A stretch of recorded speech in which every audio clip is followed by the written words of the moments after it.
사랑하는 교우 여러분, 한 주간도 잘 지내고 계십니까? 추석 연휴인데 어떻게 가족들과 또 친척들 만나서 좋은 시간을 갖고 계신가 모르겠습니다. 우리 오늘도 주일을 맞이하여서 우리 각자의 자리에서 하나님을 예배하길 원합니다. 우리 조용히 눈을 감으시고 그 자리 앞에서 먼저 참회의 기도로 주 앞에 나아갑니다.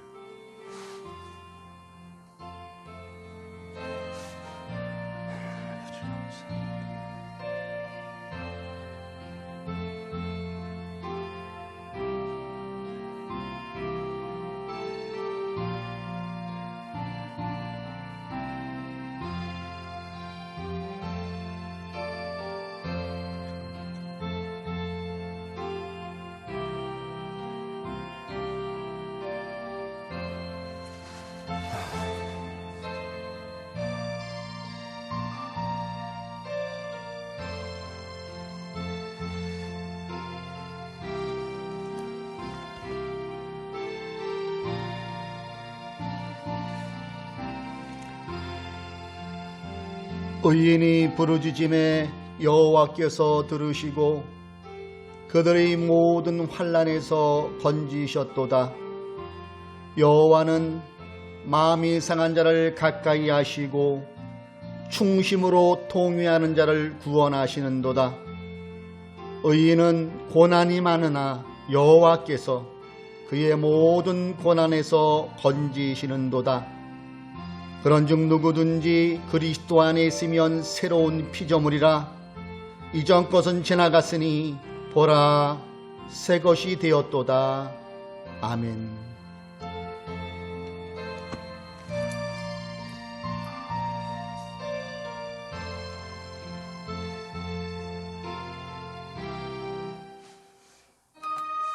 우리 자리에서 1장으로 하나님께 영광 올리시겠습니다.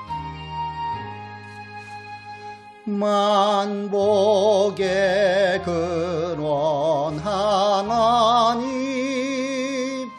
온 백성 찬송 드리고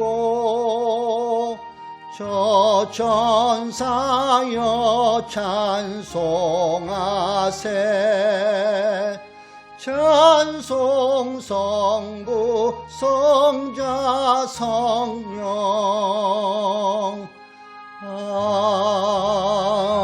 아멘. 사도신경으로 우리의 신앙을 고백합니다. 나는 전능하신 아버지 하나님 천지의 창조주를 믿습니다. 나는 그의 유일하신 아들 우리 주 예수 그리스도를 믿습니다.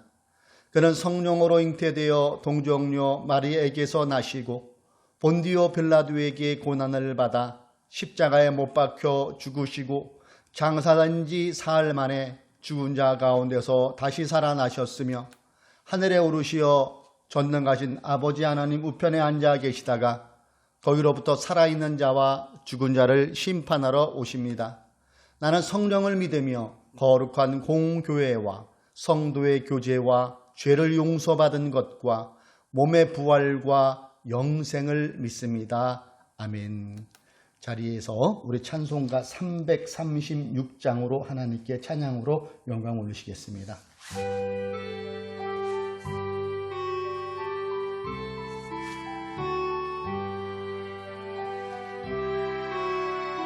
찬송가 336장입니다. 환난과 핍박 중에도 성도는 신앙 지켰네. 이 신앙 생각할 때에 기쁨이 충만하도다. 성도의 신앙 따라서 죽도록 충성하겠네. 옥중에 매인 성도나 양 양심은 자유 얻었네. 우리도 고난 받으면 죽어도 영광 되도다. 성도의 신앙 따라서 죽도록 충성하겠네. 성도의 신앙 본마다 원수도 사랑하겠네. 인자노노 행실로 이 신앙 전파하리라. 성도의 신앙 따라서 죽도록 충성하겠네. 아멘.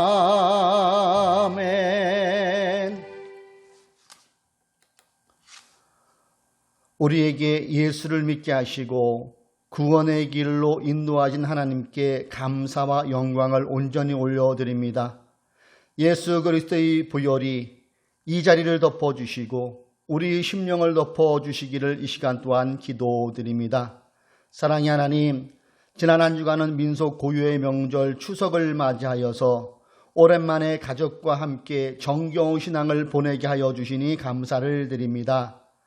코로나19의 영향으로 함께하지 못한 그런 분들도 참 많이 계실 텐데, 비록 몸은 떨어져 있을지라도 마음은 늘 가까이 우리의 가족과 친척과 이웃과 함께하기를 이 시간 소망합니다.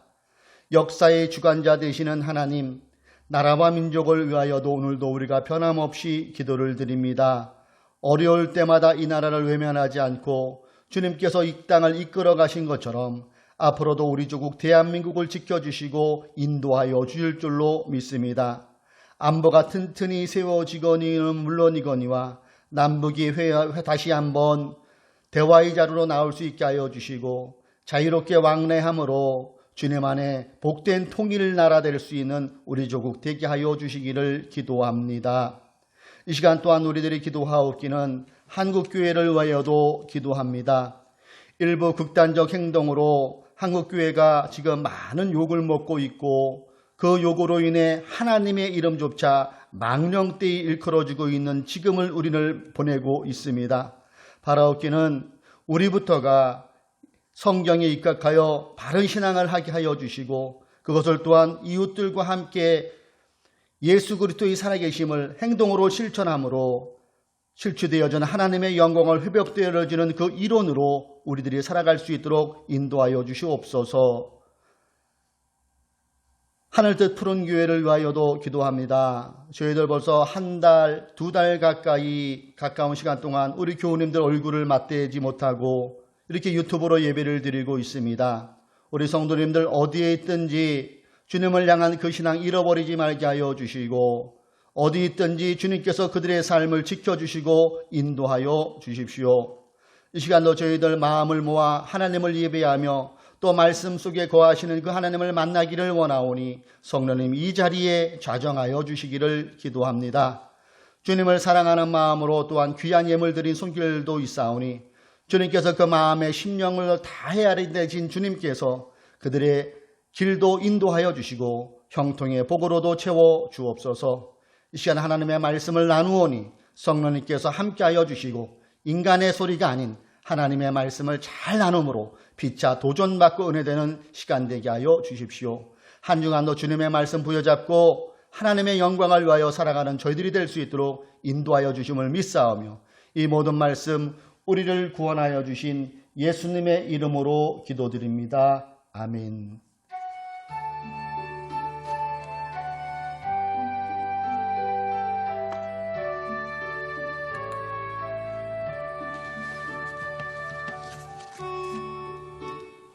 저희는 6주째죠. 6주째 비대면 예매로 진행되고 있습니다. 코로나19가 속히 잘 종식되고 다시 얼굴을 마주보고 함께 예배하기를 소망합니다. 하늘뜻 푸른교회는 보건당국의 그 시책에 적극적으로 협조하고 있습니다. 이 교회의 표어 우리 함께 나누도록 하겠습니다. 그 자리에서 같이 읽을까요? 시작. 하나님을 높이고 복음으로 이웃을 섬기는 사도행전의 건강한 공동체. 아멘. 하나님께서 오늘 우리에게 주시는 말씀은 사무엘상에서 한번 보도록 하겠습니다. 마가복음을 한 주 쉬고요. 우리 사무엘상에서 오늘은 말씀을 나눌까 합니다. 사무엘상 4장 1절부터 4절까지의 말씀이고요. 세 번역으로 함께 읽도록 하겠습니다. 같이 한번 읽어볼까요? 시작. 사무엘이 말을 하면 온 이스라엘이 귀를 기울여 들었다. 그 무렵에 블레셋 사람이 이스라엘을 치려고 모여들었다. 이스라엘 사람은 블레셋 사람과 싸우려고 나가서 에베네셀에 진쳤고 블레셋 사람은 아벡에 진을 쳤다. 블레셋 사람이 전열을 갖추고 이스라엘 사람을 치자 치열한 싸움이 벌어졌다. 이스라엘은 이 싸움에서 블레셋에게 졌고 그 벌판에서 죽은 이스라엘 사람은 4,000명쯤 되었다. 이스라엘의 패잔병들이 진으로 돌아왔을 때에 장로들이 말하였다. 주님께서 오늘 우리가 블레셋 사람에게 지도록 하신 까닭이 무엇이겠느냐? 실로에 가서 주님의 언약궤를 우리에게로 모셔다가 우리 한가운데 있게 하여 우리를 원수의 손에서 구하여 주시도록 하자. 그래서 이스라엘 백성이 실로로 사람들을 보냈다. 그들이 거기 그룹들 사이에 앉아 계시는 만군의 주님의 언약궤를 메고 왔다.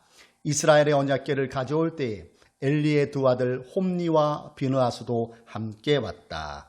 아멘. 본문을 근거로 부족신앙은 가짜입니다. 부족신앙은 가짜입니다. 이러한 제목으로 말씀을 나눌까 합니다. 우리 교우님들 또 유튜브로 함께 예배하시는 여러분들 추석 연휴 잘 보내고 계신가요? 명절 때 보면은 방송사에서 해마다 어김없이 이 특선 지난 이렇게 흥행한 영화들을 많이 내보내 주지요. 올해도 어김없이 이렇게 영화들을 많이 내보내 주는 것 같더라고요. 저의 기억으로는 가장 많이 그 영화 추석이나 뭐 설날 그런 명절 때 가장 많이 나왔던 영화 배우 중에 한 사람이 성룡인 것 같아요.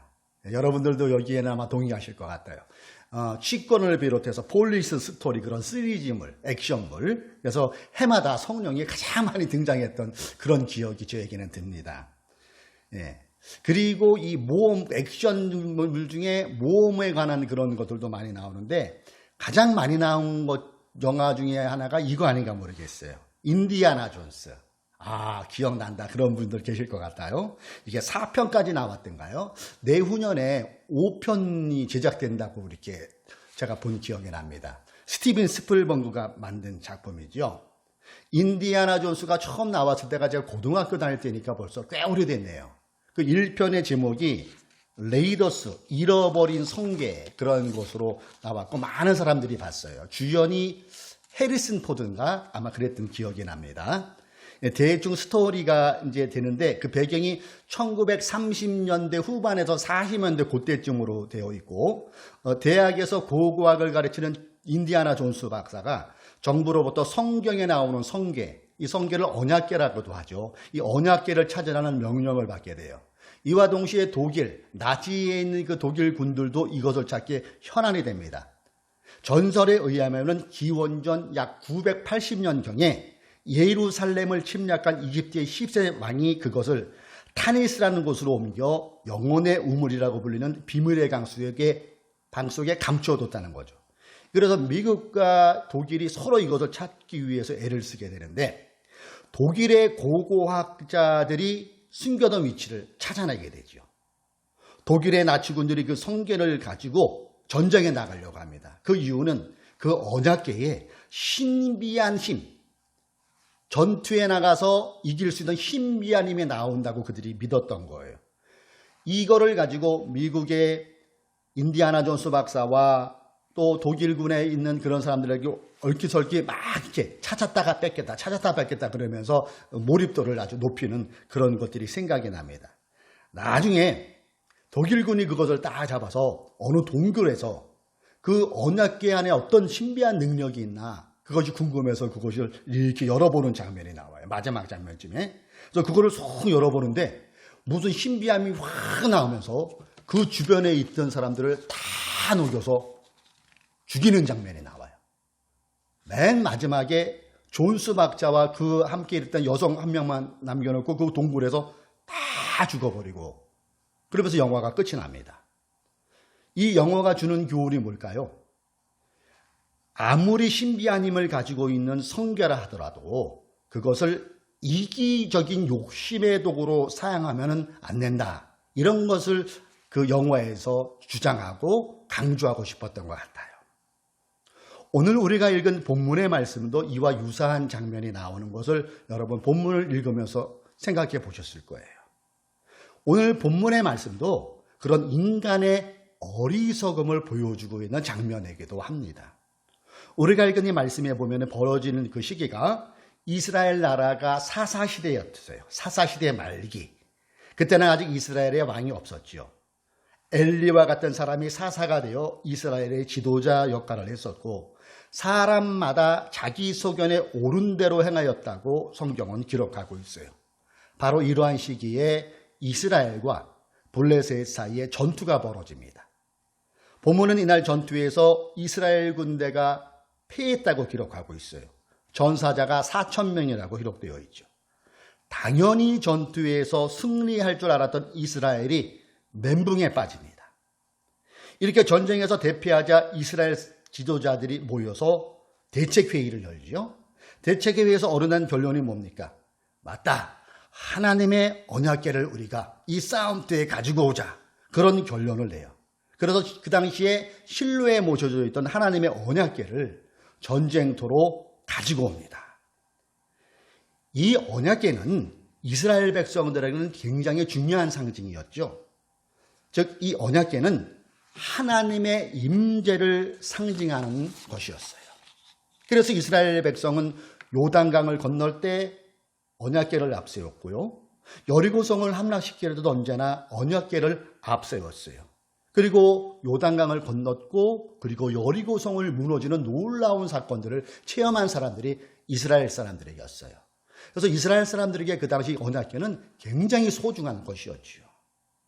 이처럼 언약궤와 함께한 이스라엘은 항상 승리를 하고 하나님의 기적적인 것들을 많이 보았기 때문에 이번 전쟁에도 언약궤만 가져오면 대승을 거둘 거라고 그들은 확신을 하였던 것 같아요.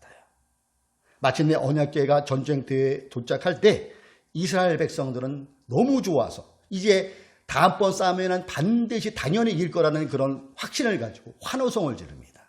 그 내용이 사무엘상 4장 5절에 나오고 있어요. 이것이 여러분 언약궤를 쉽게 이렇게 화면에 나온 건데 참고하십시오. 그리고 4장 5절을 한번 볼까요? 이 언약궤가 도착한 거예요. 그들의 반응. 주님의 언약궤가 진으로 들어올 때에 모든 이스라엘 백성이 땅이 진동할 정도로 크게 환호성을 울렸다. 이 언약궤가 진중에 들어왔어요. 그들은 이미 이긴 듯한 싸움이라 생각하고 환호성을 질리는 장면이라는 얘기죠. 언약궤가 전쟁터에 도착한 걸 보고 그들이 왜 열광을 했을까요? 그들은 하나님의 언약궤가 얼마나 큰 능력이 있는지를 알기 때문이었을 거예요. 그건 이스라엘 백성뿐만 아니라 상대 적군인 블레셋 사람들도 이 사실을 알고 있었어요. 그 내용이 사무엘상 4장 7절과 8절에 이렇게 나옵니다. 블레셋 사람이 두려워하면서 말하였다. 이스라엘 진에 그들의 신이 들어갔다. 그래서 그들은 외쳤다. 이제 우리에게 화가 미쳤다. 일찍이 이런 일은 없었다. 블레셋 군사들이 이스라엘 진영이 하나님의 언약궤가 왔다는 그 소식을 접하고 낙심하는 그런 내용이 나와 있죠. 8절 보세요. 좀 더 구체적으로 기록됩니다. 우리에게 화가 미쳤는데 누가 저 강력한 신의 손에서 우리를 건져낼 수가 있겠느냐. 그 신들은 광야에서 온갖 재앙으로 이집트 사람을 쳐서 죽게 한 신들이다. 블레셋 군사들도 이 사실을 알았다는 거예요. 그러니 그들에게는 절망, 사기 저하 이렇게 나타날 수밖에 없다는 얘기죠. 블레셋 사람들도 언약궤를 앞세울 때 마른 요단강을 건너게 한 이스라엘 사람들을 보았고, 여리고성이 아무런 손대지도 않는데 7번 돕게도 여리고성이 와르르 무너진 것들을 본 사람도 있고 들은 사람들이 너무 많았었다는 거죠. 그러니까 그들 마음속에는 사기죠.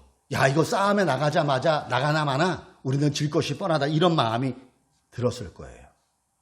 그런데 이게 오히려 블레셋 사람들이 하나로 뭉치는 그런 계기가 될 수도 있었다는 거죠.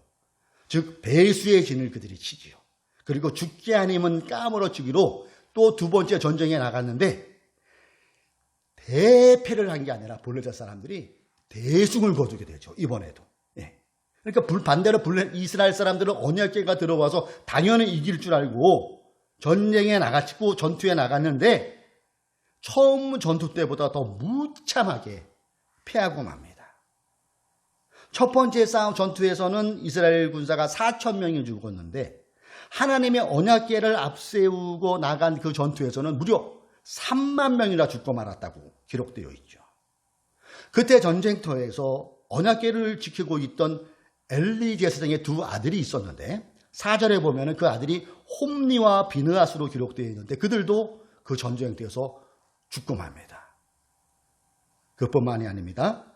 이스라엘 백성들이 그렇게 중요하게 생겼던 언약궤를 블레셋 군사들에게 뺏기는 수모를 당해요. 블레셋과의 전투에서 언약궤를 빼앗기고 두 아들마저 죽었다는 그 소식에 그 당시 사사였던 엘리 제사장이 충격을 받고 나무에 앉아있다가 몸이 비대한 그 엘리 제사장이 거꾸로서 목이 부러져 죽었어요. 이와 더불어 그의 며느리는 아기를 낳으면서 언약궤도 뺏고 전쟁에서도 지고 시아버지 돌아가시고 남편까지 죽었다는 소식을 듣고 고통 속에서 해산을 하게 돼요. 그리고 아들을 낳지요. 그 아들의 이름을 아가보치라고 성경에 기록되어 있는데 그 아내도 죽고 말아요. 어떻게 언약궤를 앞세웠는데 승리는커녕 참패를 당합니다. 폭망을 당하는 장면이 성경은 기록되어 있어요. 그들은 하나님의 언약궤를 자신들의 진영으로 가져오기만 하면 그 언약궤가 그들의 원수들의 손에서 구해낼 것이라고 확신을 하였어요. 승리를 가져다 줄 것을 확신을 하였어요. 그러나 결과는 반대, 대패하는 그런 수모를 당하고 맙니다. 이 장면에서 우리가 한번 생각해 볼 것은 이스라엘 백성들이 언약궤에 대한 잘못된 생각을 가지고 있었구나 하는 그런 것을 생각해 볼 수 있다는 거예요. 이스라엘 사람들 또 그에 속하는 위에 분에게 된 장로들은 착각을 하고 있었다는 거예요. 언약궤에 대해서 잘못 생각하고 있었다는 것이죠.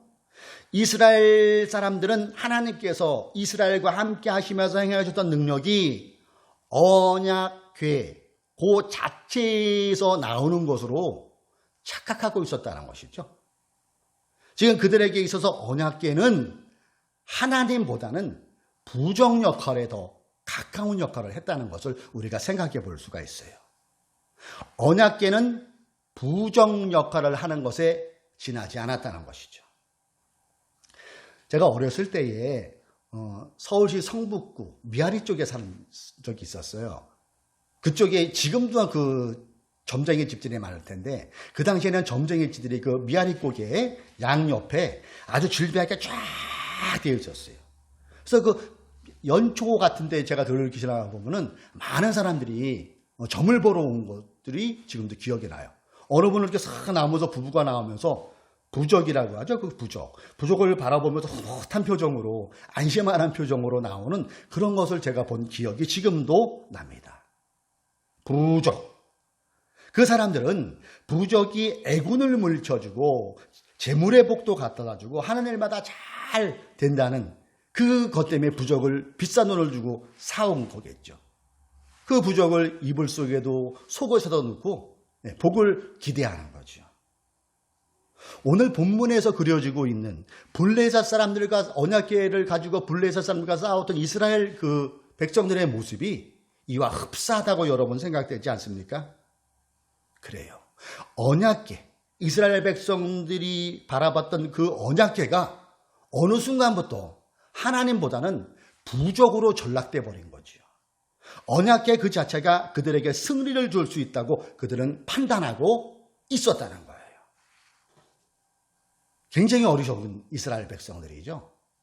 그런데 오늘날 우리가 신앙생활을 하면서도 우리 신앙생활 속에서도 우리도 모르는 눈치 못 채는, 그러나 그 속에서 이런 부적 신앙이 발견되어지고 있다면 여러분 어떻게 생각하시겠어요?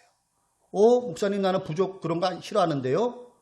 다음에 열거하는 5가지를 제가 한번 여러분에게 제시해 볼 테니까 한번 체크해 보면 좋을 것 같아요. 그 첫 번째 부적이 뭐냐면은 신앙생활에서 성경이에요. 성경 부적. 어떤 사람 보면은 이 자동차에 이 성경책이 있어 보는 걸 제가 보게 돼요. 일터에 나가 보면은.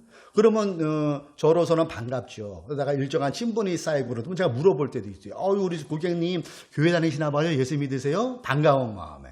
그러면 개면적에 이렇게 좀 하면서 먼 산 쳐다보면서 이렇게 얘기해요.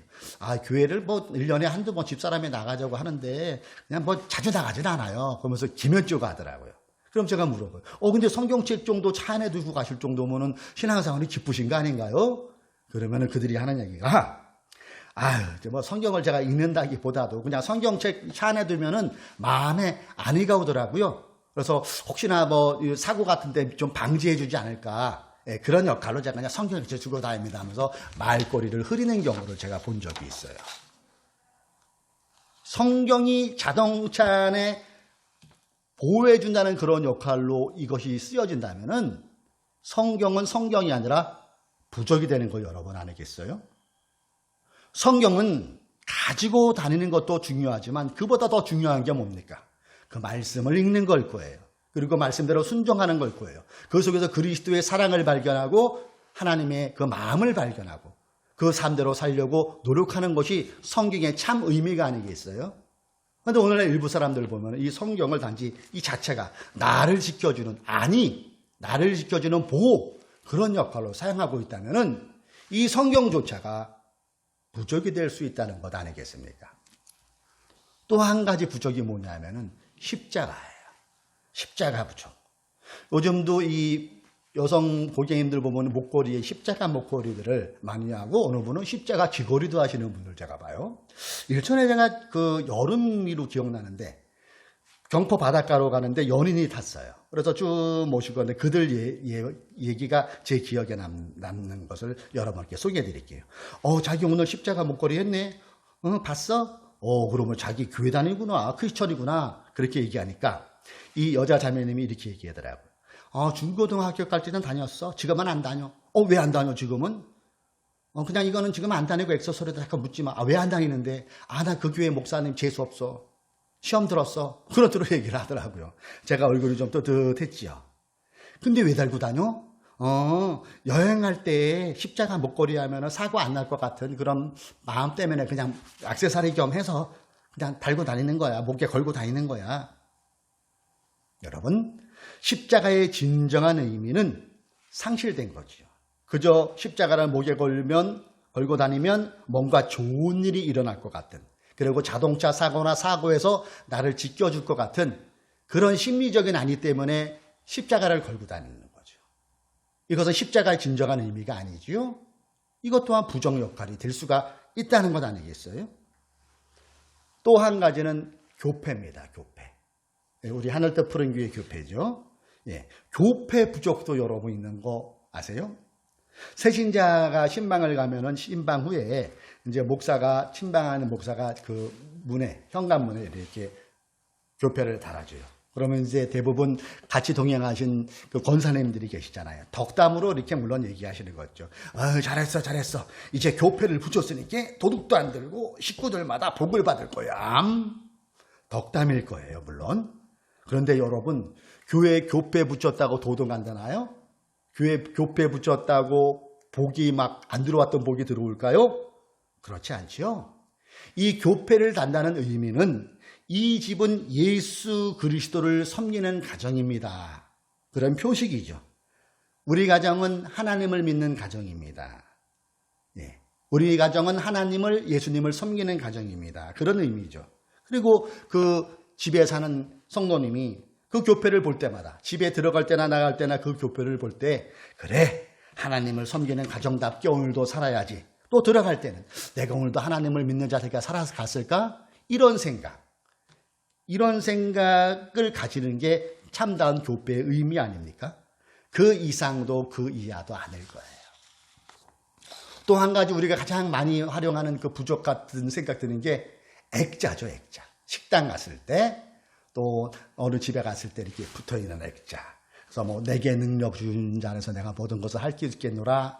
또 한 가지가 내 시자가 미약하여서나 내 나중은 심히 창달이라. 그런 것들을 식당이나 그런 데 붙여있는 것을 보게 돼요. 그 액자가 붙어있다고 복이 들어오는 건 아니죠. 예, 이런 것들.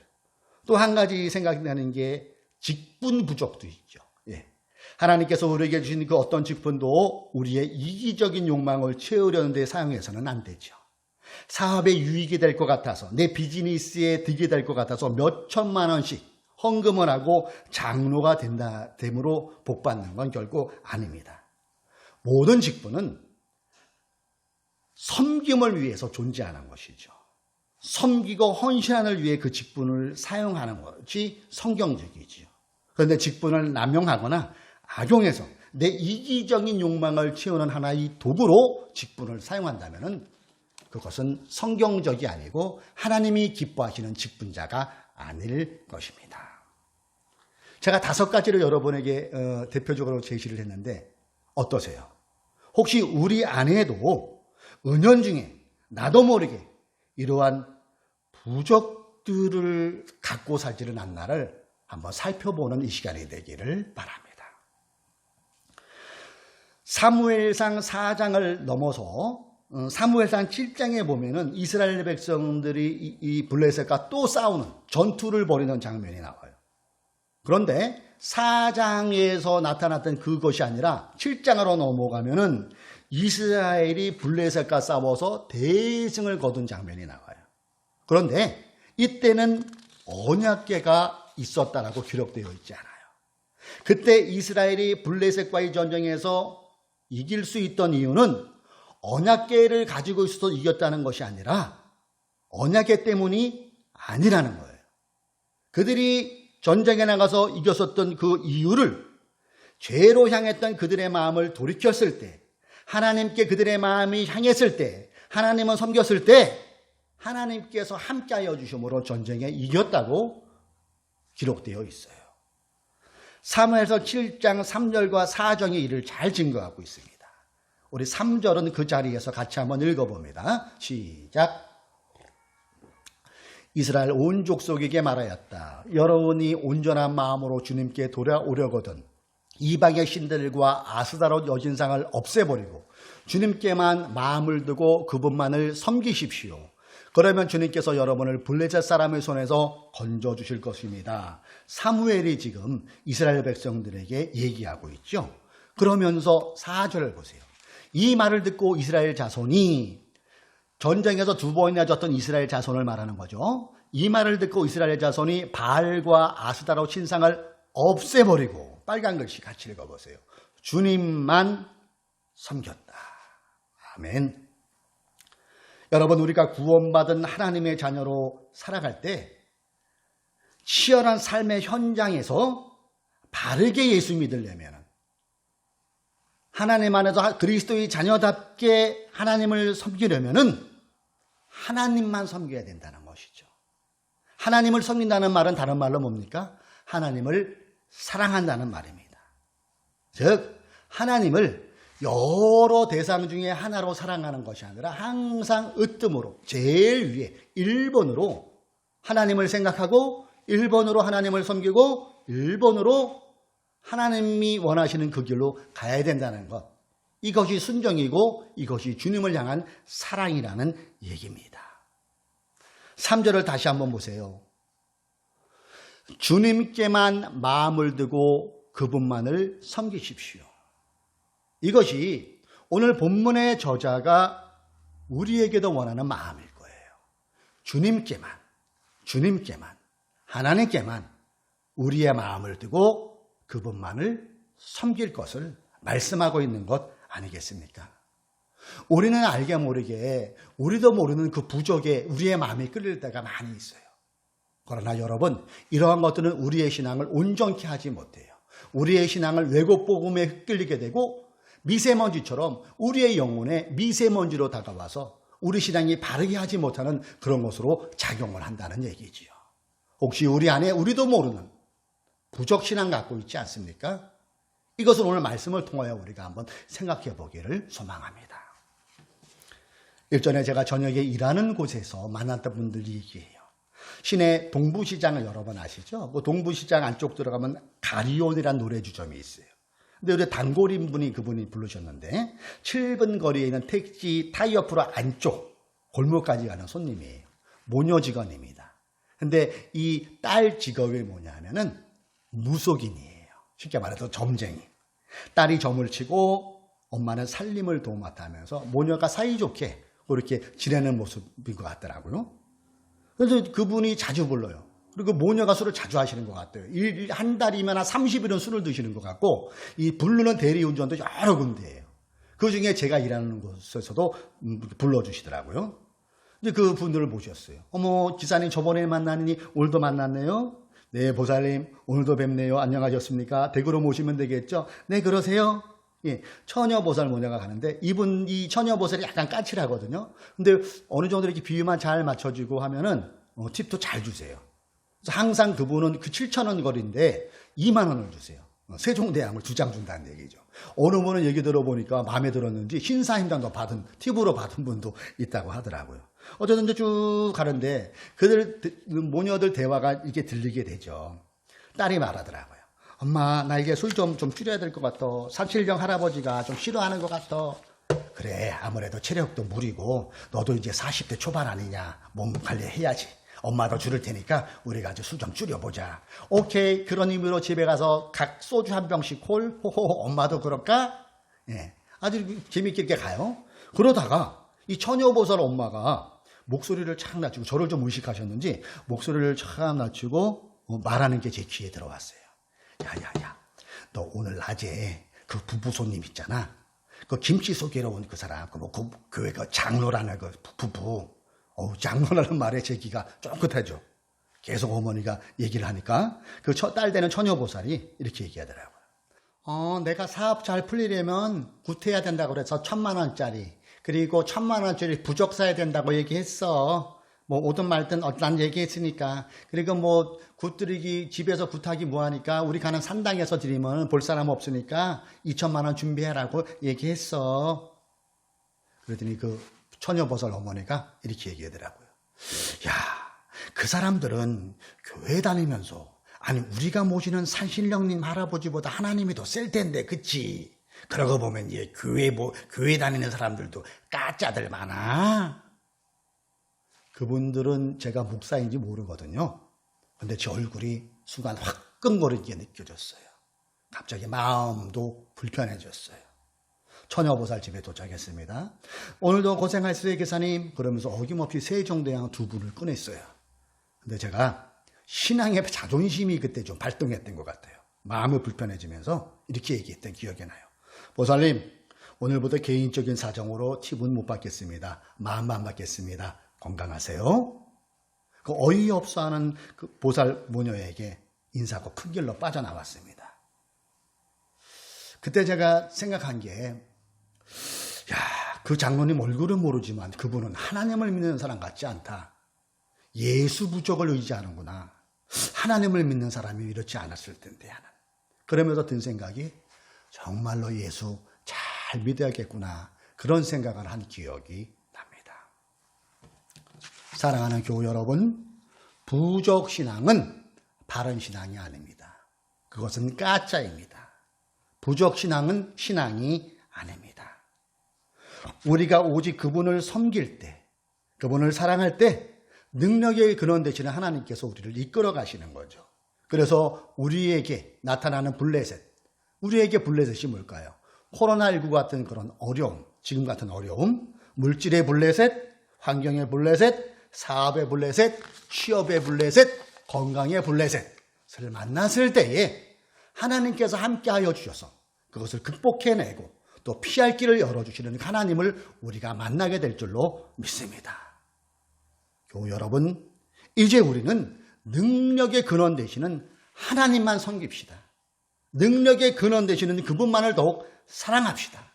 그럴 때 수시로 닥치는 인생의 전쟁에서 승리를 주시는 하나님, 이끌어가 주시는 하나님, 붙잡아 주시는 하나님, 보호해 주시는 하나님, 이를 해결해 주신 하나님, 그 하나님을 저와 여러분이 만나기를 주님의 이름으로 축복합니다. 혹시 우리 안에 부족신앙이 있지 않습니까? 이것을 내쫓읍시다. 그리고 온전히 성경에서 말씀하시는 그분을 바라보며 그분을 사랑하며 그분만 섬기는 우리 모두가 되기를 주님의 이름으로 축복합니다. 기도하겠습니다. 우리의 모든 것 되시고 우리의 사랑받기에 합당하신, 우리의 영광받기에 합당하신 하나님을 찬양합니다. 바르게는 우리의 신앙이 행여 미세먼지 같은 그런 부족신앙에 현혹되지 말게 하여 주시고 성령이 말씀하는 하나님이 원하시는 그런 바른 신앙의 길을 걸어가게 하여 주옵소서. 선언의 우리의 삶을 늘 동행하여 주시어서 하나님만 섬기고 하나님만 사랑할 수 있는 저희들의 신앙이 되게 하여 주옵소서. 그러므로 우리 삶에 끊임없이 괴롭히고 다가오는 볼레사과 같은 그런 전쟁에서, 삶의 전쟁에서 주님의 인도하심을 받으며 주님의 도우심으로 승리하며 하나님께 영광 돌리는 저희들의 삶이 되게 하여 주옵소서. 오직 하나님 한 분만 영광 받아주시고 하나님께 영광 돌리는 우리들의 삶이 될 수 있도록 성령이여 우리와 함께하여 주옵소서. 한 주간도 주님의 말씀을 부여잡고 하나님만 섬기며 주님을 사랑하는 우리 교우님들 되게 하여 주옵소서. 예수님의 이름으로 기도드립니다. 아멘. 우리 결단의 찬양 하도록 하겠습니다.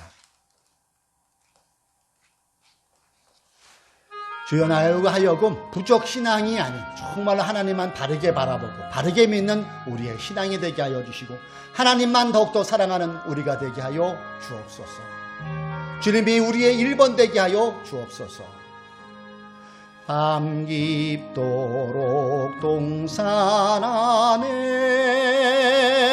주와 함께 있으려 하나 괴로운 세상에 할 일 많아서 날 가라 명하신다. 주님 나와 동행을 하면서 나를 친구 삼으셨네. 우리 서로 받은 그 기쁨은 알 사람이 없도다. 우리 그 자리에서 서로를 향하여 축복하도록 하겠습니다. 축복의 선언 우리 함께 읽습니다. 시작. 주 예수 그리스도의 은총과 하나님의 사랑과 성령께서 이루어주시는 친교가 우리 가운데 영원토록 함께 있기를 주님의 이름으로 축원합니다. 아멘. 한 주간도 주님과 함께 승리하시고 하나님을 잘 사랑하고 하나님만 섬기는 우리들의 될 삶이 되길 소망합니다. 여러분 모두를 주님의 이름으로 사랑합니다. 축복합니다. 할렐루야.